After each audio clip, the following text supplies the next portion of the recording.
কোনো যুবক হয়তো বিয়ে করতে চাচ্ছে, কেউ হয়তো চাকরি পাওয়ার আশায় আছে, কেউ হয়তো আরো বেশি টাকা উপার্জনের ধান্দায় আছে, কেউ হয়তো তার স্বাস্থ্য সমস্যা নিয়ে ঠিক করার চেষ্টায় আছে, কেউ হয়তো তার অর্থনৈতিক সমস্যা সমাধানের চেষ্টায় আছে, আবার কেউ হয়তো পারিবারিক সমস্যা মোকাবেলার চেষ্টায় আছে। প্রত্যেকেই কিছু না কিছু আকাঙ্ক্ষা করছে, কিছু না কিছুর অভাব বোধ করছে।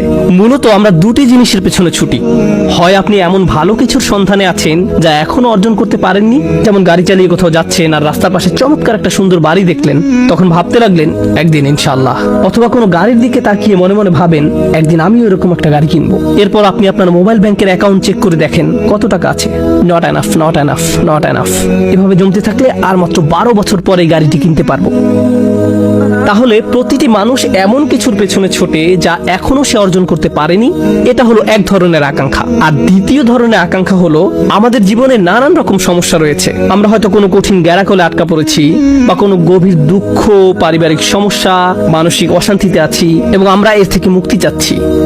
আজকে ইনশাআল্লাহ আমি আপনাদের নিকট আল্লাহর একটি নাম আল কওয়ি এর উপকারিতা বর্ণনা করব।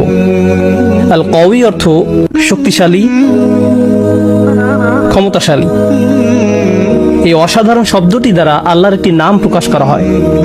শব্দটি শুনলেই আপনি বুঝতে পারেন এর মানে হলো আল্লাহ সর্বশক্তিমান। কিন্তু সূরাতুল হজের শেষের দিকে আল্লাহ যেভাবে এই শব্দটি ব্যবহার করেছেন সেটা অসাধারণ। আমি যুক্তি দেখাবো একজন বিশ্বাসীর জন্য আল্লাহর আল কওয়ি হওয়ার মানে কি তা উপলব্ধি করার জন্য আল কোরআনের সবচেয়ে গুরুত্বপূর্ণ জায়গাগুলোর একটি হলো সূরাতুল হজের এই অংশটি। আমরা তার সকল নাম বিশ্বাস করি, তার প্রত্যেকটি নাম কোনো না কোনো ভাবে আমাদের উপকার করে, কিন্তু আল কওয়ি কিভাবে আমাদেরকে সাহায্য করে এটা শেখার অন্যতম একটা সেরা জায়গা হলো 22তম সূরা সূরাতুল হজের শেষ অংশ, যেন মানুষ তার সম্পর্কে একটি ব্যাপারে উপলব্ধি করতে পারে। তিনি বলেন, ইয়া আইয়ুহান নাস দুরিবা মাসালুন ফাসতামিউ লাহ। হে লোক সকল, একটি উপমা বর্ণনা করা হলো, অতএব তোমরা তা মনোযোগ দিয়ে শোনো। এভাবেই তিনি শুরু করেছেন, একটি উপমা দেয়া হলো, মনোযোগ দিয়ে শ্রবণ করো। তিনি সাধারণত এভাবে বলেন যে আল্লাহ একটি উপমা বর্ণনা করলেন, কিন্তু এখানে বলেছেন একটি উপমা প্রদান করা হলো, আমি একটি উপমা দিচ্ছি বলার পরিবর্তে। এটি একটি সাইড নোট, কিন্তু গুরুত্বপূর্ণ একটা অংশ।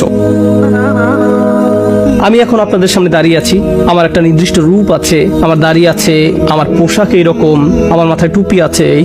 আমি কোরআন থেকে কিছু তেলাওয়াত করলে বা কোনো আলোচনা করলে সেটাও আপনারা দেখতে পারেন।